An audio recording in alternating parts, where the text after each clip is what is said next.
Hello there, and welcome to OPTAKE, opinions and takes on the trending sports issues in the world. My name is Yao Ejemita, and I'll be dwelling on the Arsenal situation with regard to potential incoming signings even after making 5 signings in this transfer window. We look at Arsenal, their performance in the opening part of this new season, that's the 2021-2022 English Premier League season, has been poor. They've already lost 2 games and they are ranked 19th in the English Premier League standings.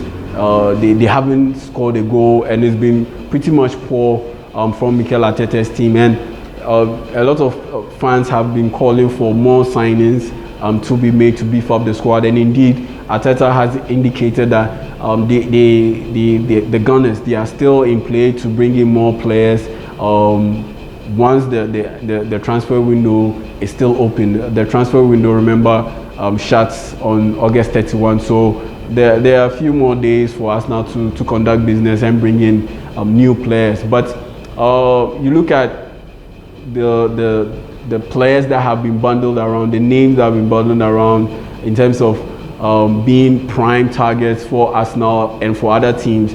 Yves Bissouma is one of the top names out there, and a lot of people are still wondering why Arsenal wouldn't go in and splash the cash to get Yves Bissouma, and others even wonder why Arsenal did business with Brighton and Hove Albion, paid £50 million and ended up signing Ben White instead of Yves Bissouma.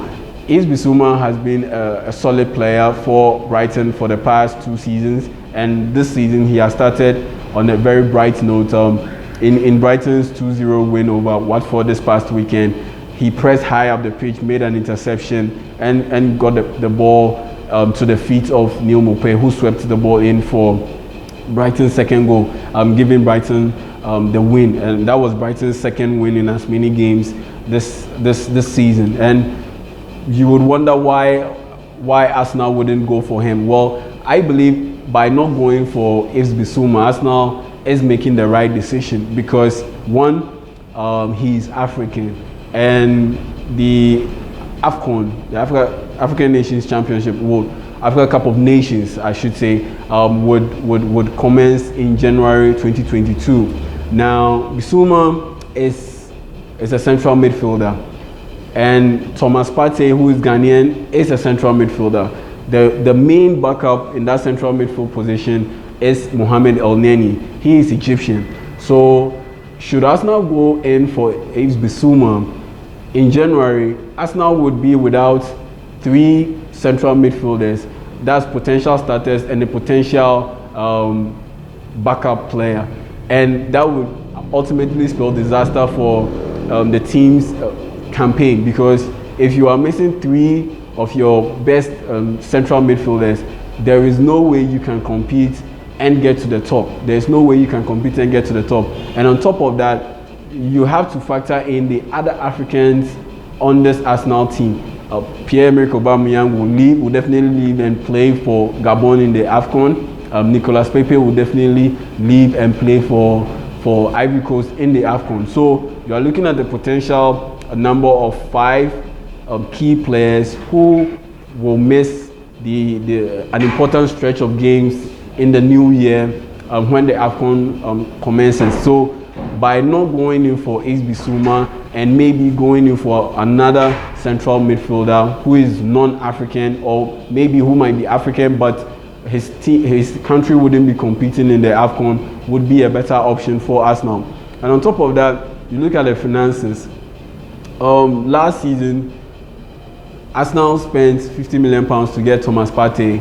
Unfortunately, because of injuries, the planned success hasn't materialized because Partey has struggled to stay on the pitch, and because of his injury issues, he has failed to deliver consistently top performances for Arsenal. So by going in for Yves Bissouma, who definitely wouldn't come cheap, Arsenal would be splashing over 100 million, 110 million pounds on 2 central midfielders who play the same position in back-to-back transfer windows. And that's not something outlandish.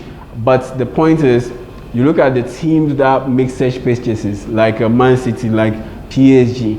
Those teams' financial outflow is different because of the owners who back the team. It's pretty much an entire state. That's Abu Dhabi state backing Manchester City, and the state of Qatar pretty much backing PSG because of the figures who are the owners of those respective teams and their connections, their heavy connections to powerful, wealthy ruling governments in those states. So financing for those teams is different. That's why Manchester City can afford to sign Claudio Bravo for top dollar, have him for one season, and he doesn't perform, and the next season they go and pay even more dollars to get Ederson. That's why they can sign Emerick Laporte. Then a season or two afterwards, they bring in Ruben Diaz, and they top it up by bringing in Nathan Ake. Arsenal, though, is backed by or is owned by billionaire Stan Kroenke. The owner's mentality is that he's a businessman at heart, and for a businessman, in his DNA, he would want to invest and recoup that money and make profit from it. So by splashing money consistently and not getting enough returns, definitely would slow down his investment, the amount of money that he's willing to invest. And case in point, look at Roman Abramovich of Chelsea. When he took over, he splashed the cash all over the place. But over the years, what have we seen from Chelsea? It has been a sustainable way of running a business, of running a club, where they bring in youngsters for little money. They take them through the academy, they loan them out, they perform, then they sell them for very good price. That in turn finances their purchase of a top player. For instance, you look at the Romelu Lukaku purchase. Money from the Tammy Abraham sale and potential Kezuma sale to West Ham is what is financing that purchase for Lukaku for £97 million. And that's a sustainable way of developing the club. They sent Kevin De Bruyne on loan to Wolfsburg. He excelled, and they sold him to Wolfsburg, and who later sold him to Manchester City. Now all that money is sustainably generated, and that's what you need to do as a club in the long term.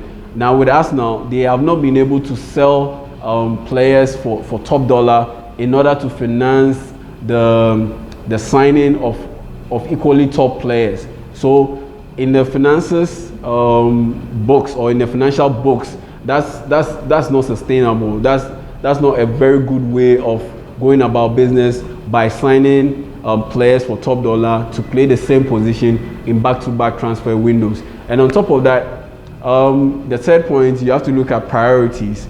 The priorities for Arsenal at this point in time is fixing the defense and getting a lot of creativity out of this team. We've seen over the past 2 games played so far this season that Arsenal's defense is not up to scratch. Pablo Mari, Rob Holding, Callum Chambers, they are not up to scratch. They can't get the job done. Unfortunately, Ben White is dealing with a COVID situation, so we'll see how he comes back and performs. And on top of that, Gabriel Magalhaes is also injured, so they are not up to scratch. And looking at the way Lukaku easily brushed aside and bullied the back line, it is difficult to pin your hopes on this team. So they will need to make a purchase of a central defender, and on top of that, they need to get more creativity from this team, especially from the central midfield area. And in getting that creativity, you need to bring in another creative player. James Maddison from Leicester City wouldn't be bad. They've already signed Martin Odegaard. They already have Emil Smith-Rowe. But those two, Martin Odegaard and Emil Smith-Rowe, are still not up to scratch. They still wouldn't push Arsenal to get to that level of, say, a Man United, a team that has Paul Pogba and Bruno Fernandes. You look at Chelsea. Chelsea has Mateo Kovacic, Jorginho, Mason Mount, and Kai Havertz. So the priorities shouldn't be about bringing in another central midfielder. and definitely not Yves Bissouma. The priority should be getting another central defender and another creative midfielder. And once they do that, I believe Arsenal will be able to contend for a top 4 finish and maybe end up qualifying to the Champions League. So that's my take on this issue. Let's get talking by sharing and commenting on this page. See you later.